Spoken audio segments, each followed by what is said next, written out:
Dillon, tell us the Weldon cap. What's the story on that?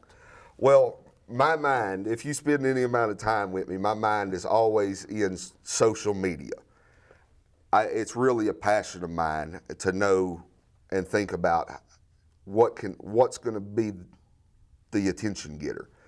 And when I was living in Austin doing construction work, I was in a academy and come across a yellow and white Shiner beer hat. And I was like, that hat, that yellow and white, is just going to bounce out and catch people's attention. So I started wearing that. And I wore that for a long time. And the people at Shiner were really good to me. They sent me a lot of stuff. I went and toured their facility. Really great people. But when I saw the Weldon one, I said, you know what? That hat is even more flashy. And it's Weldon, who I love. I'm going to start wearing that one. And I think through this hat is how I kind of got to be friends with all the people in the Weldon camp. Got to be friends with Shooter. Go out and hear this new record before it ever came out and help them promote that. And it's just, this hat has been a big blessing to me. And I have about a dozen of them. And I actually need to message them and tell them to send me another box of them. I think this is the last one. And when they get dirty, I've tried washing them and they just lose their form. Every single way you can think of. I've tried the hat form things that don't work. So I toss it and get me a new one. And but the Weldon hat has been a big blessing to me. And when I see people in public, they say, we saw the hat first, and then they say, that's got to be him. You're known for that hat, and I'm sure that whenever you want to not be recognized, you just take it off and people don't recognize you. But when you don't mind about people seeing who you are, you put it on. I hadn't got to the point where I would want to go incognito, you know. I love seeing people and them telling me, hey, my favorite videos when you talked about this, or how was it being with this person. I love that. It is, sometimes it gets a little odd because like my parents came up during the summer and my siblings, and we went up to Mammoth Cave in Kentucky and we went through and did the tour. I've met a couple people there, but I got back and I had probably 5 or 6 messages on Facebook and different platforms that was, hey, was you at Mammoth Cave today? And some people, I was at an event with John Daly, had done this charity golf thing back in the summer, and I got a video of myself interacting with John. It was like, hey, was this you? You know, so you always have to act like you're on camera, you know. Absolutely. And have you ever met Jesse Coulter? I have not. I would love to. I did get to talk to Shooter about how she's doing. She seems to be doing really well, living out in Arizona. But I would love to. She's a legend. That would be a popular podcast for you to do. I think so. Yeah, I think so. You never got to see Weldon in concert? No, I was only 9 or 10 years old when Weldon passed away, unfortunately. Would have loved to. You know, I was fortunate enough to see some of my favorite legends, though. Saw George Jones twice. I actually got his autograph when I was a kid. Got to see my very first concert, which I don't remember because I was a baby pretty much, was Merle Haggard.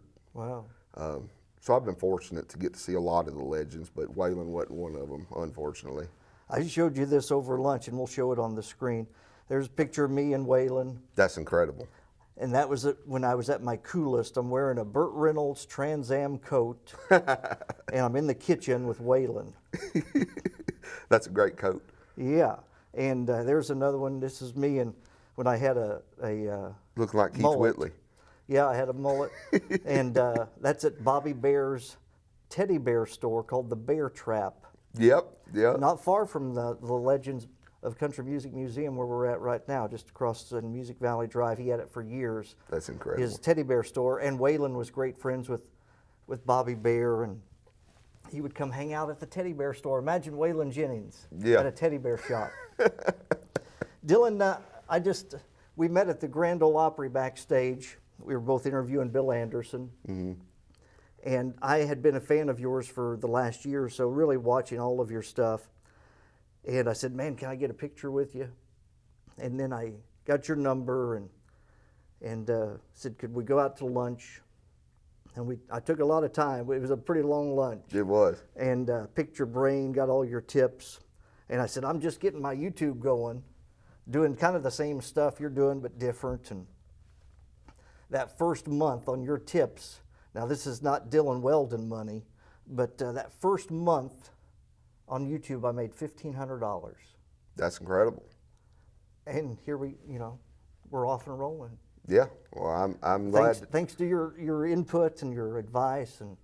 Well, I'm glad to hear that you're being successful with it. Like I said at the beginning of this, I think what you're doing is so important, and I'm glad to know you. Well, you're going to be more glad than that. Give me this, Tim. Dillon, I know that you never got to meet Waylon.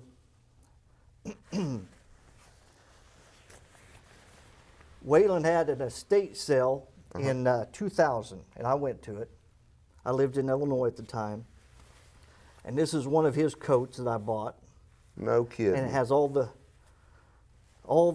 patches of places that he worked with at the time. Wow. Jim Halsey, RCA, William Morris, all these others.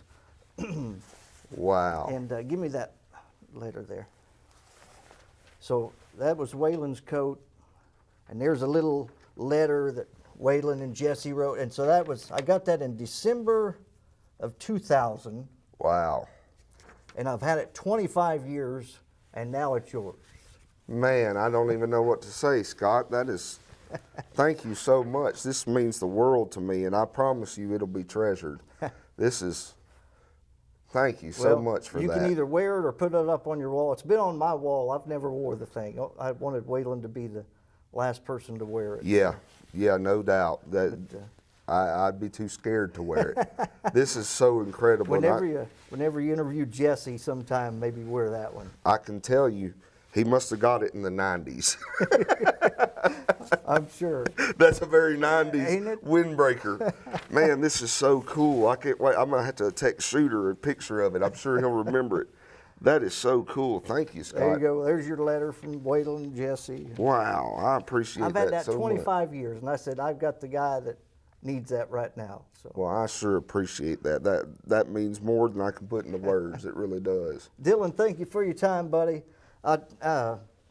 Larry Black and Country's family reunion, they did what we loved for all those years. I'll tell you, and I gave you his phone number, so I hope that you'll call him and do an interview with him. I'm waiting until I finish your book. All right. I'm working on it right now. It's a long book of his.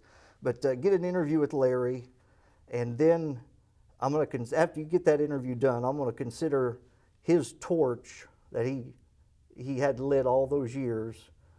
I'm going to consider it passed to you, because I think that you're the guy that's going to run with that torch, and I'll be running behind you, cheering you on, and I'll be doing my own thing, and I just can't wait to see the great things that are ahead for you in Nashville. Well, I so appreciate you, Scott, and I'm your cheerleader now too. So anything I can ever help you with, you know how to get a hold of me.